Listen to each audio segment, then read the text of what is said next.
It's always good to have an inspection because you never know what can come up. But especially if this is your first time buying a house, it's good just to be familiarized with a home, to know where the water heater is, where the furnace is, and some of those very important shut-off valves. I'm here waiting for the home inspector to come, and he's gonna check out the house, make sure that everything is in good operable order. So Jay with ProCheck should be here any minute. Hi, Jay. Hi, good to see you again. Me too, thanks for coming. Absolutely. So Jay, you do these things all the time. I do 450 a year. So you know a little bit about inspection. I bring a lot of experience. I'm a retired contractor and a certified master inspector. So when a buyer goes under contract, we schedule an inspection, and then I call you and you come to the house. What are the important things that you look for in an inspection? Right, well, our job is not to give a pass or fail on the house. We want to obviously identify any health and safety items. We're going to want to identify anything that might cost them money down the road or even immediately. So we try to get the big things and we don't really focus too much on the cosmetic. However, I may point it out if they're walking around.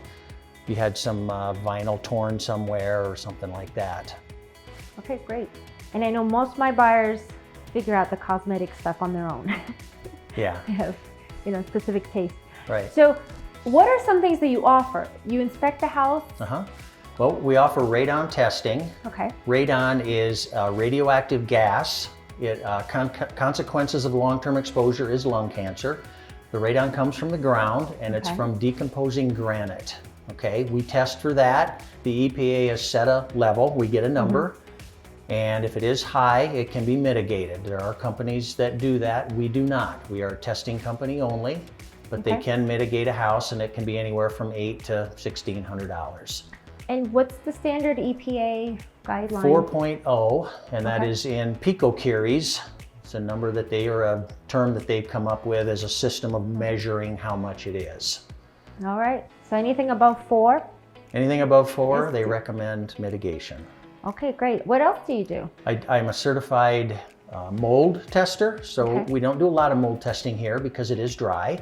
But if we have reason to believe that there's some mold, or if there's been a water leak that we're aware of, we will do mold testing, or sometimes it's been mitigated and we come in to make sure. We call it a clearance test. And we do air samples. It could be in a wall, in the ceiling cavity. It can be in a utility room where nobody ever goes, crawl space. And those spores come into the living area and then we can identify that with air samples. Speaking of insulation, do you look for code standards or standards that at the time of the house, when the house was built?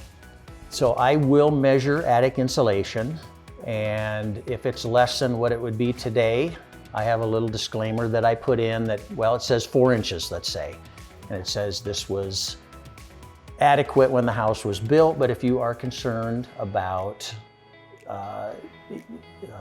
energy efficiency, you may want to add more. It's not a defective condition, it's just what I call a maintenance item, an FYI that I point out so that they know they may need insulation. Well, I'm glad you point that out because I do have a lot of engineers who really like that information and always ask me about insulation. It's funny, the engineers do read every page, everything on every page. Other people go right to the summary and that's all they ever see.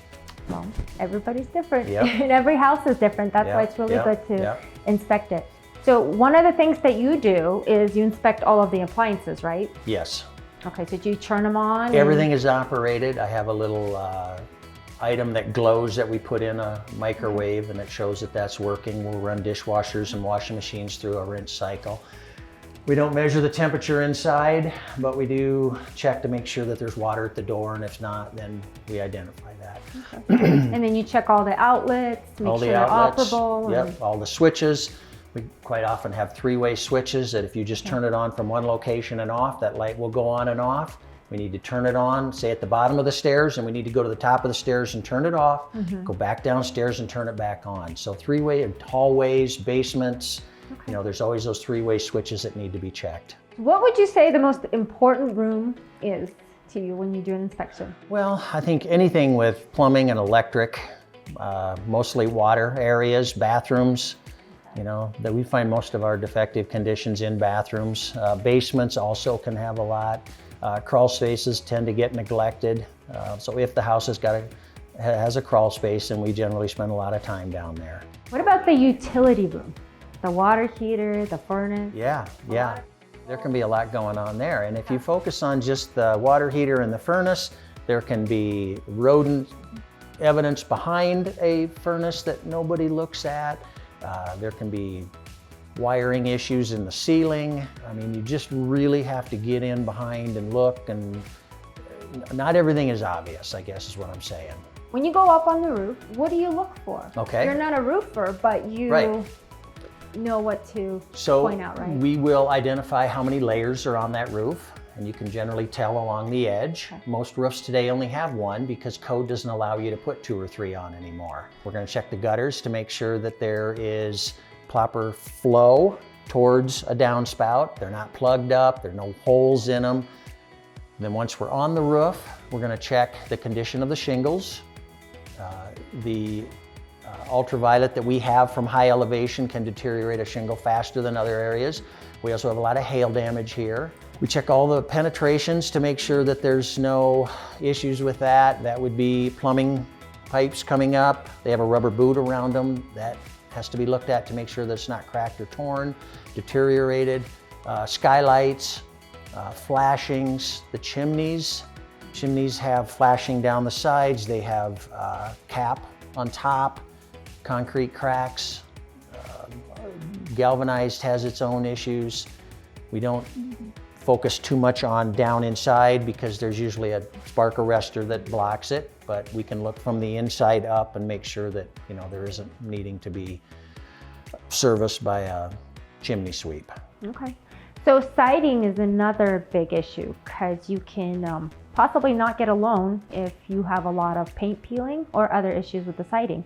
So can we go outside really quick and check out the siding here, and you can kind of tell us what you look for? So the first thing we notice is the bottom edge of this hardboard siding. We have a lot of hardboard lap siding here, and when they paint it, they focus on the face and they don't get enough paint underneath.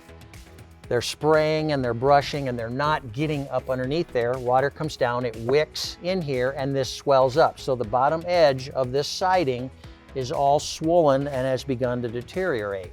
So that can be worse on north and south side where we have a lot of exposure to the sun and other elements. And then if we come over here, this trim is made from the same product. It's basically a hardboard product because once the caulk fails, then it swells up. So now this is going to have to be replaced. It's too late to just caulk and paint it now. And water has gotten in behind, so it's possible that there's some damage to the structure on the inside. So we have some of this throughout the house, and those are some of the things that we look for. Okay, I also saw some fun things happening over here on the side of the house, so let's go check it out. There's a little bit of a swerve going on here. So the first thing we see is this rippling in the siding. That's from the heat, expansion. A lot of times they'll cut these a little bit short, 1/4 inch or less. And then when they caulk it, it seals it, and it allows this stuff, when it expands, to grow. But when they don't leave that space, it doesn't have any room to grow, and it wrinkles up like this. And it also is starting to deteriorate around that. That's the chimney vent for the furnace.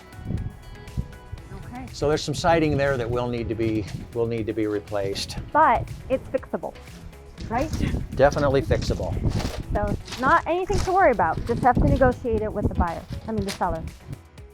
Okay, can we go to the utility room and you can talk a little bit about the furnace and the water heater? Absolutely. Some builders will build on slab, which means there's no basement, there's no crawl space. So we're either going to have to be utility room in an upstairs closet or garage closet.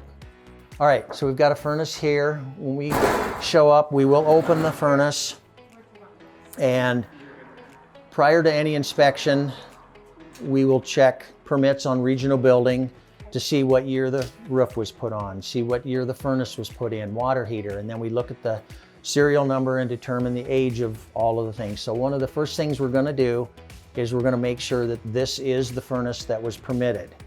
If this house was built in 2008, 80, or 1980, but we've got a 2011 furnace, then it was put in without a permit. So anyway, we want to make sure that all the permits are current. If the furnace looks like it needs maintenance, usually you would recommend that we get an HVAC professional out there, right? Right. Two things are going to kind of trigger that note that says we recommend that we have a licensed HVAC professional come service this furnace. If we come in and it's dirty, it's going to trigger that. If we come in and it's 6 to 8 or more years old, then absolutely. We want to make sure that this is safe. There's no carbon monoxide leaking. I will turn the thermostat on. I will watch the flame come on, watch everything circulate, document where and what size the filter is, look at the vent pipes going out, look at the ductwork, look at the condensate line from either the furnace and or air conditioner. All that gets checked. Meanwhile, the furnace is running, it's warming. I'll go around with a laser thermometer and check that we have heat at every room register. Just because there's a register there doesn't mean that there's heat coming out of it. They do get disconnected. They do sometimes we're never hooked up. So anyway, so that's pretty much the extent of it. We do not take these apart. We do not do carbon monoxide testing. We're not allowed to do that. That's when the professional comes in to do that. All right, water heater is similar in that we will identify the year that it was built. A lot of times they're buried in the serial number, and it isn't always a number. In this case, the year, the month and the year is a letter, so I have a web page where I can identify with this brand and this number, this letter, what year was built. So what we want to do is we want to know how old it is. We want to check it with the last permit, and if it's, again, 8-10 years old, we want to identify that as nearing its end of life so that the people buying the house know that the water heaters may not last much longer. And then we'll look at the venting and make sure that everything's proper with that. Make sure that the pressure relief valve is not leaking at the bottom. We're gonna look at the water where it comes in the house. We're gonna look at the shutoff valves, everything to make sure none of these are leaking. Do you indicate in your report where the shutoff valves are? I do.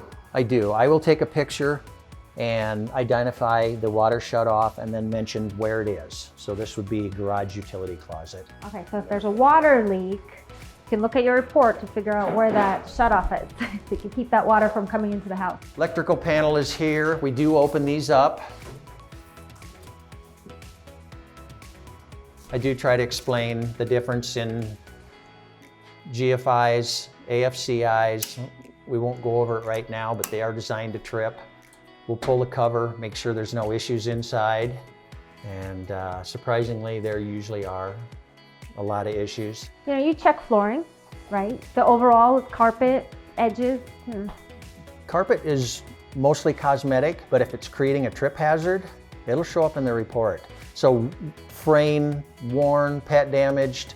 I do have a black light that I go around, but it's got to be real dark, and I can identify pet stains that don't show. I mean, even after a carpet's been shampooed, they'll still show up. The concrete has a little bit of an issue in the front. And that's another thing that, you know, is brought up quite often is the front slab. This concrete has settled, and there's two things that can happen. If it settles, sometimes it makes an irregular step or a too high a step. Step should not be over 7 3/8, or an average step is 7 3/8. It shouldn't be much over that. And then when I see just a crack, like just a fine little crack only there, I always recommend caulking that before it does this, because the water gets in there and it causes a hydraulic. That's a pretty big crack. It's a pretty big crack. I'd recommend stuffing a round bead of foam in there and then caulk on top of it. Okay, you don't think it needs mud jacking? Or maybe, well, we really need to mud jack when the step is just too big that people are tripping going in. Got it. But just to make that go away and not look so obnoxious, yeah, mud jacking would be the fix. But it's not cheap. You know, if it's their first time buying a house, they don't know what GFI outlets are or what they do? So maybe you can... Right, so the GFI outlet or breaker is the outlet. We've all seen them. They've got a little reset button on them and a trip button. And if the appliance that you're using ever gets submerged during contact with water, inside, outside, bathroom, kitchen, it will trip. In this case, and in most homes, all the bathrooms are GFI protected, and there's one master outlet that controls all of them. So for instance, if there's an issue in this bathroom, right behind you is a half bathroom, if it's tripped here, it would be then reset in the master bathroom. And a lot of times they put it in the master bathroom for convenience. Okay. So none of them will work. All the bathrooms are on one circuit, on one GFI. Other times it's in the garage. Now in this case, the outside outlets are GFI protected, and the master, where you would reset it, is in the garage. Okay, and then what about the kitchen? And the kitchen, let's walk over here. All of these right here are mastered by this one. So if there's an issue, it will trip, and then you would reset it with the top one. So if there's an issue with any of these three, it will trip here. And if there's an issue with these two or these three, it will reset right over here. And so that's basically GFIs. Light fixtures, if they don't have light bulbs that are working, you'll probably identify that as well. Just identify it that the northeast bedroom light did not turn on with the switch, most likely a bulb. Okay. It's almost always a bulb. Very rarely does a switch fail or a fixture not work. Okay, and then dryer vents. That's another big one that usually you recommend that it gets cleaned out. Right, this particular one's on the roof. And so you really want to pay attention to those because they don't get checked. Nobody's going to get up there and stick their hand in that thing. If it's outside on the side of the house, you might be doing some yard work and think, gosh, I haven't looked at that in a long time. And you reach in and you can pull out a big ball, and that is a fire hazard. So yeah, definitely that's something that we want to check and identify if it needs to be cleaned. And there are people that will climb your roof and clean them. Don't worry. Okay, what else? What else do you think is important? Oh gosh, air conditioners we can't turn on in the wintertime. Manufacturers recommend that you do not recommend, they almost demand it, that you do not turn a air conditioner on unless it's at least 60 degrees. Okay. And that is like even overnight temperature. So Colorado, spring and fall, it might be 70 during the day and 40 at night. Do not turn that air conditioner on. And that's just whether you're buying a house or you own with an air conditioner, that's just a good thing to know. Or if it's freezing in the morning and 70 at night, does not mean it's going to be a nice warm night. Right. You know, we have a lot of fluctuation. Yeah. The other one is the sprinkler. That's something people always ask me. They're like, well, what about the sprinkler system? And a lot of times you can't really access that at right. this time It's been of the winterized. We're not going to turn it on because it would have to be winterized again, and there may be snow covering the sprinkler heads anyway. So we just have to assume that, I mean, I looked for physical damage. This particular one, the top section of the backflow valve was missing. And so I took a picture and noted that. And so we do everything we can to identify it without turning it on. It's difficult this time of year to identify. Okay. Well, thank you so much for meeting with us. It's been my pleasure. Telling us a little bit more about a home inspection. What should we expect once a home inspection has been completed? What do you do then? I do 2 a day. I do a 9 a.m. and a 1 p.m. My 9 a.m. inspection gets sent out by noon that day. My afternoon, generally between 3 and 4, gets sent out. So my reports do go out the same day. So you do everything in your computer? I mean, you do everything on your iPad, right? Right. So everything will be documented here, and this will get sent to a cloud, downloaded to the computer. From what I found, I will create a summary on the computer, turn it into a PDF, and then mail it out. Okay, so it should come within 24 hours. That's fair? Absolutely, always the same day. It's true, it happens. Yeah. All right, well, thank you. All right, it's been a pleasure. Thank you. We'll see you soon. All right, very good. This is Abby with Abode Real Estate, and we look forward to working with you.